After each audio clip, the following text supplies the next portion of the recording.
Está ficando quente lá fora.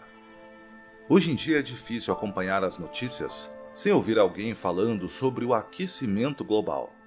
As manchetes estão repletas de referências ao aumento dos níveis de temperatura, aos combustíveis fósseis e ao crescente perigo. E a discussão em torno do assunto ficou tão acalorada quanto o clima.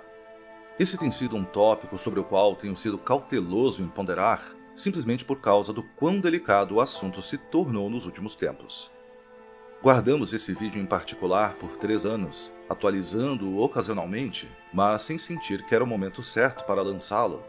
Eu não queria simplesmente criar mais barulho. No entanto, penso que agora há algo que vale a pena acrescentar à discussão. Afinal, ouvimos muito sobre a temperatura atual do planeta. O que muitas vezes não se fala são os padrões de mudança de temperatura que existiram no passado e que contextualizam a temperatura moderna. Vivemos no período mais quente de todos os tempos? Os cientistas acreditam que nos últimos 100 anos a temperatura global tem aumentado, mas como é que isso se enquadra em padrões e tendências mais amplos? E como eles descobriram isso? Eu sou o Denis Ariel e você está assistindo ao Astrum Brasil. E hoje vamos dar uma olhada mais de perto nos dados que registram a história da temperatura do nosso próprio planeta. Só compreendendo o passado antigo é que poderemos contextualizar a discussão atual sobre o aquecimento global e responder com que exatamente os cientistas estão tão preocupados. Então, para começar, como sabemos qual era a temperatura no passado? É fácil encontrar a temperatura global atual. Tudo que você precisa é de um termômetro e ir lá fora fazer uma leitura. Com leituras suficientes feitas em diferentes locais do globo, você pode encontrar uma temperatura média para todo o planeta. Na verdade, os cientistas têm feito isso desde 1850, o que significa que os nossos registros sobre as temperaturas globais médias são bastante precisos desde essa data. No entanto, os termômetros de mercúrio só foram inventados em 1714. Então, como sabemos qual era a temperatura antes de essas leituras globais começarem a ser feitas? Como sabemos a temperatura há 1000 anos? Ou mesmo há 1 milhão de anos, antes de os humanos entrarem em cena? Alguns de vocês já devem saber a resposta, ou pelo menos uma resposta parcial. Os cientistas podem aproximar as temperaturas globais do passado através da perfuração do gelo. Essencialmente, quando a neve cai, por ser porosa, retém pequenas bolhas de ar no local onde cai. Se essa neve não derreter e mais neve cair sobre ela mais tarde, como em um lugar muito frio, como uma geleira, você pode encontrar camadas de bolhas de ar presas em neve e gelo, voltando muitos anos. Algo semelhante aos anéis de uma árvore. Ao coletar o gelo formado dessa forma, os cientistas podem levar seções para um laboratório e derretê-las, liberando o ar relativo a específicos anos. Eles então podem medir as diferentes proporções de gases liberados pelas bolhas de ar, o que lhes informa a composição atmosférica naquele momento. E como podemos testar quanto calor é retido por um gás quando exposto a uma temperatura constante como o Sol? Por exemplo, o CO2 retém mais calor enquanto o oxigênio retém menos. Com amostras suficientes, os cientistas podem calcular aproximadamente qual era a temperatura global durante aquele ano. No entanto, as geleiras mais antigas têm apenas cerca de 1 milhão de anos. Para ter uma boa ideia das tendências que regem as temperaturas globais, precisaremos voltar muito antes disso. Como sabemos qual era a temperatura há mais de 1 milhão de anos? A resposta pode surpreender você. Mexilhões.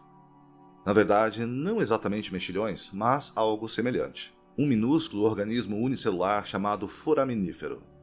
Tal como os mexilhões, esses organismos produzem conchas à sua volta, e estas conchas são ligeiramente porosas. O oxigênio, em particular, é levado para dentro da concha e fica preso ali, permanecendo no lugar mesmo quando o foraminífero morre. Assim, utilizando um processo semelhante aos dos núcleos de gelo, se os cientistas conseguirem encontrar conchas de foraminíferos mortos de um determinado ano, poderão libertar esse ar e calcular a partir dele a temperatura global. Este processo difere, pois em vez da composição do ar, os cientistas estão analisando diferentes isótopos de oxigênio, mas basicamente é um processo muito semelhante. Os foraminíferos ainda existem hoje e surgiram pela primeira vez há 500 milhões de anos. Por isso, são fundamentais para nos ajudar a obter uma imagem clara das temperaturas globais durante esse período muito mais longo. Com base nos dados coletados de foraminíferos, podemos esperar algo assim. Há um certo grau de incerteza nisso. Os resultados tornam-se mais confiáveis quanto mais nos aproximamos dos dias de hoje.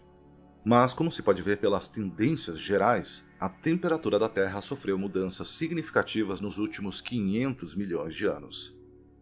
Às vezes enfrentou temperaturas médias 14 graus Celsius mais altas do que as atuais, e outras vezes cerca de 5 graus Celsius negativos mais baixas. Portanto, não vivemos no período mais quente. Então, não é surpreendente para quem sabe que a superfície da Terra, quando acabara de se formar, era composta principalmente de magma. Mas pode surpreender a presença de todas essas flutuações. Por que estão acontecendo? Os cientistas não têm certeza, pois em grande escala não parece haver um padrão, mas acreditam que algumas dessas flutuações são decorrentes do surgimento de novas formas de vida. Por exemplo, a chegada das plantas cerca de 450 milhões de anos antes do presente pode explicar a razão dessa queda de temperatura. Elas começaram a absorver CO2 atmosférico e transformá-lo em oxigênio, que retém menos calor. Outras mudanças poderiam ter sido causadas pelas placas tectônicas e pela atividade vulcânica que colocou mais CO2 no ar. E ainda outras mudanças poderiam ter sido causadas por possíveis impactos de meteoros, como aquele que exterminou os dinossauros. No entanto, este não é o quadro completo. Ao aumentar a resolução e aumentar ligeiramente o zoom, começamos a ver outra tendência interessante. Vejamos a imagem de 65 milhões de anos. Dentro das mudanças grandes e abrangentes, verifica-se que existem muitas flutuações menores. Isso se torna mais óbvio à medida que aumentamos o zoom novamente. E de novo. E de novo. Neste ponto, podemos ver um padrão distinto e menor ocorrendo.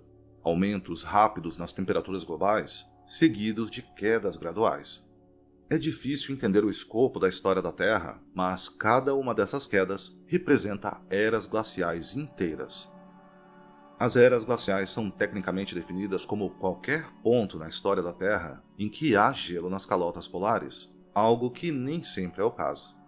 Então, tecnicamente, como mencionei num vídeo anterior, estamos numa era glacial neste momento. No entanto, embora a tendência geral da temperatura da Terra neste momento seja no sentido de eras glaciais, estamos num período conhecido como interglacial, um período de muitos milhares de anos em que a Terra está temporariamente mais quente entre eras glaciais completas. Na última era glacial completa, as calotas polares alcançaram o Reino Unido e partes da América do Norte. Mas o que está causando essas quedas e subidas em nosso gráfico? Bem, entro mais em detalhes sobre isso no meu vídeo sobre os ciclos de Milankovitch, que você pode assistir clicando aqui na direita da tela. Mas, apenas para atualizá-los rapidamente, os ciclos de Milankovitch são as mudanças periódicas que ocorrem no clima do nosso planeta devido a flutuações no seu movimento orbital ao redor do Sol, geralmente ao longo de milhares de anos. O gelo superficial afeta a temperatura de um planeta. Quanto mais gelo na superfície um planeta tiver, mais frio ele tende a ser, à medida que mais calor é refletido de volta ao espaço. Mas igualmente importante é a direção para a qual o gelo superficial está voltado.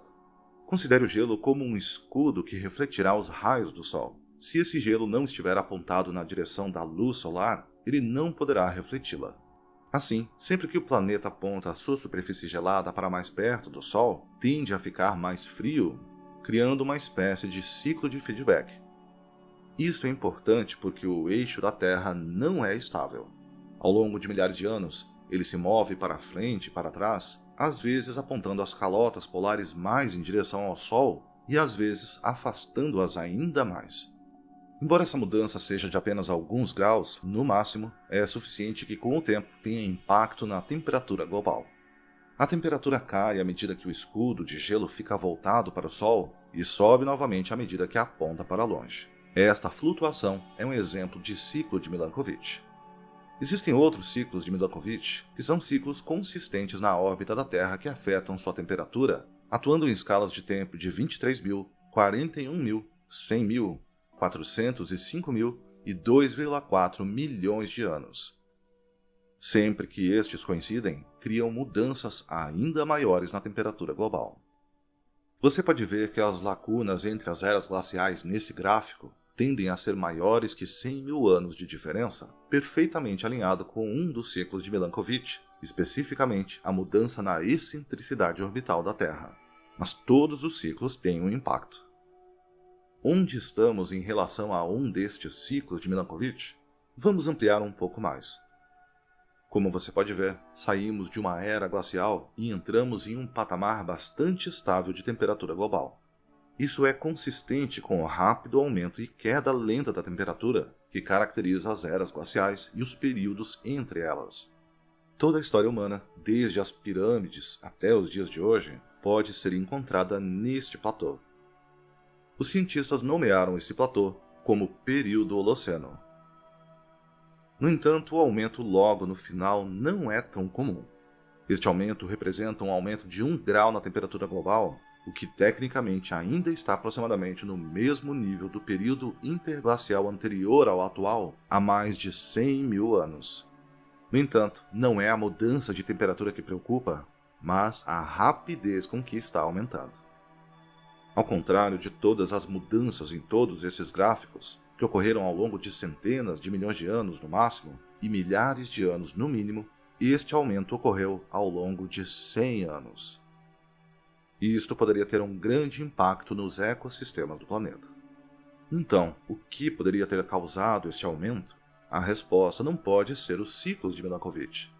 Como você viu, esses ciclos ocorreram na escala de milhares de anos, no mínimo, e milhões no máximo.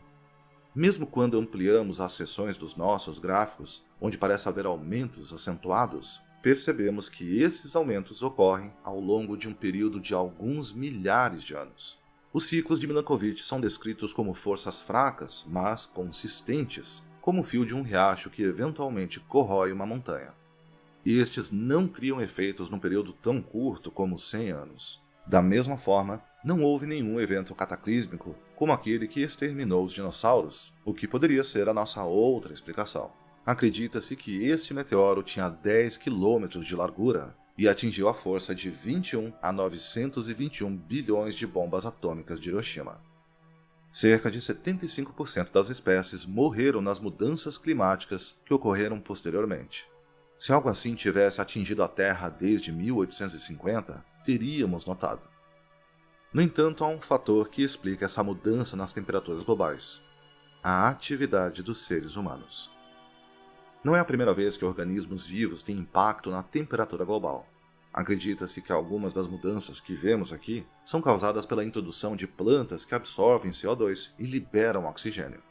Da mesma forma, quando a vida ainda era constituída por organismos unicelulares, há cerca de 2,4 bilhões de anos, o surgimento pela primeira vez de cianobactérias capazes de fotossintetizar teve um impacto enorme na atmosfera. Pela primeira vez, um organismo começou a colocar oxigênio na atmosfera. Isso ocorreu a tal ritmo que houve um evento conhecido como Grande Evento de Oxigenação, que coincidiu com uma queda significativa na temperatura global. Alguns cientistas acreditam que o mundo inteiro quase congelou, pois há evidências de atividade glacial no Equador, uma terra bola de neve como ficou conhecida. O que aprendemos com isso é que o equilíbrio das temperaturas globais é muito delicado. Uma única espécie que começa a alterar a proporção atmosférica de gases pode ter um impacto enorme, sobrecarregando os efeitos mais sutis dos ciclos de Milankovitch. E desde 1850, os humanos mudaram definitivamente a forma de interação com a atmosfera. Ao contrário dos cerca de 10 mil anos anteriores de história humana, desde 1760 e a Revolução Industrial, a atividade humana produziu grandes quantidades de gases de efeito estufa como resíduos da industrialização e da agricultura. Nos últimos 40 anos, cada década foi a década mais quente já registrada, desde que começamos a monitorar as temperaturas globais em 1850. Os níveis de CO2 estão agora em uma média global de 410 partes por milhão e o metano em 1866 partes por bilhão, que é mais alto do que vimos nos últimos 800 mil anos, o que significa desde antes de cerca de 8 eras glaciais e períodos interglaciais entre elas. E o mais importante é que a cobertura global da superfície do gelo tem diminuído consistentemente desde 1950, algo que os cientistas não acreditam que tenha acontecido nos últimos 2 mil anos. Como você deve se lembrar, isso tem um efeito indireto nos ciclos de Milankovitch, já que um planeta com menos gelo na superfície não reflete tanto o calor do Sol, então tende a ficar ainda mais quente. E, infelizmente, as rápidas mudanças na temperatura global tendem a levar à extinção de espécies. Normalmente leva milhares de anos para a vida se adaptar às condições que você pode encontrar durante uma era glacial, como os mamutes peludos, às condições atuais, como os elefantes. A seleção natural leva tempo para desenvolver em uma espécie as características necessárias para prosperar em um novo ambiente. Se as espécies não tiverem esse tempo, ou terão de se mudar para um novo ambiente mais adequado a elas, ou desaparecerão. E à medida que as zonas habitáveis começarem a migrar em direção aos polos, algumas zonas desaparecerão completamente, enquanto serão criados ambientes desérticos, aos quais a vida em geral está mal adaptada. É importante observar que estes eventos não são imparáveis. A mudança na temperatura global tem alguma dinâmica, mas se nós, como humanos, encontrarmos formas de parar de alterar a proporção da atmosfera, então, com o tempo, os ciclos de Milankovitch assumirão novamente o controle e o aumento da temperatura deve cessar. É por isso que é tão importante que os governos ouçam os relatórios de instituições como o IPCC, um grupo internacional de cientistas financiado por vários governos, encarregado de descobrir a realidade das alterações climáticas e que em 2021 divulgou seu 6º relatório de avaliação explicando seu embasamento científico. Nesse relatório, afirmaram que é inequívoco que a influência humana aqueceu a atmosfera, os oceanos e a Terra. No entanto, também ofereceram sugestões, nomeadamente a importância de parar ou reduzir rapidamente as emissões de CO2 até o valor líquido zero, uma vez que o CO2 é o maior contribuinte para as alterações climáticas, seguido pelo metano. Eles também recomendaram o desenvolvimento de instalações de remoção de dióxido de carbono a serem estabelecidas em todo o mundo. Alguns deles já estão em operação, como o projeto Longship na Noruega. O seu objetivo é retirar CO2 da atmosfera e enterrá-lo no subsolo em reservatórios esgotados de combustíveis fósseis. O IPCC afirma que ações como esta, se forem suficientemente generalizadas, reduzirão a temperatura da superfície global e até reverterão alguns outros processos, como a acidificação dos oceanos. Pessoalmente, não estou muito convencido com os atuais projetos de captura de carbono, mas eles existem. Mas estes esforços precisam ser feitos a nível governamental, em larga escala. Em última análise, o meu objetivo com este vídeo foi examinar o que significava o aquecimento global no contexto da história mais ampla da Terra. A partir disso, podemos ver que não é realmente correto dizer que vivenciamos no período mais quente. No entanto, esse fato por si só não nos isenta da responsabilidade e preocupação com o problema. A mudança climática é um processo que normalmente leva milênios. Percebi que a parte preocupante não é necessariamente a mudança em si, mas sim a velocidade com que ela está acontecendo. Algumas formas de vida podem ficar para trás, e como a humanidade vai lidar com isso, não sabemos, pois não estamos aqui há tempo suficiente para ter que lidar com os extremos no passado. Embora a atividade humana tenha acelerado certos elementos, e embora possamos desfazer parte do que foi feito através das nossas ações agora, algumas coisas como o aumento do nível do mar permanecerão conosco por até 1000 anos. De acordo com o último relatório do IPCC, já ultrapassamos o ponto sem retorno de 1,5 graus Celsius, e precisaremos de mudanças rápidas e fundamentais na nossa sociedade nesta década para impedir que vá mais longe do que isso. Isso será difícil. No entanto, não há forma de nós, como espécie, conseguirmos alcançar este caminho difícil, a menos que possamos concordar sobre os fatos que o sustentam. Sem esse contexto mais amplo de dados acordados, será sempre perfeitamente possível chegar a uma ampla gama de conclusões e a diferentes caminhos que devemos seguir. É por isso que, quando se trata de qualquer discussão, o contexto é tão importante. Ao observarmos os padrões da história do nosso planeta, vemos que o atual aumento das temperaturas globais é um evento induzido que não corresponde aos padrões já existentes, e coincide perfeitamente com a atividade humana. Debata o que você deseja fazer com essas informações e o melhor caminho a seguir diante delas. Mas estes são os fatos, gravados no gelo e nos organismos há muito tempo mortos. Você curte fotos do céu ou fotografias em geral? E que tal você escolher a foto que eu farei e ainda ganhar um print assinado e exclusivo? Confira os posts na aba Comunidade aqui no YouTube e dê a sua sugestão de objeto para eu fotografar. A escolha com a maior quantidade de likes ganha o print exclusivo. Você gosta dos temas que abordamos aqui no Astro Brasil e deseja ajudar o projeto? Ou então quer ter acesso antecipado a todos os vídeos do canal, sem interrupções ou propagandas? Então conheça o Clube de Canais aqui no YouTube. Além de ajudar financeiramente o Astro Brasil, você também terá acesso a conteúdo exclusivo, como acesso antecipado aos vídeos semanais e lives exclusivas para membros e apoiadores. Um especial agradecimento aos nossos queridos membros e apoiadores que todo mês ajudam o canal a se manter. Muito obrigado e até o próximo vídeo.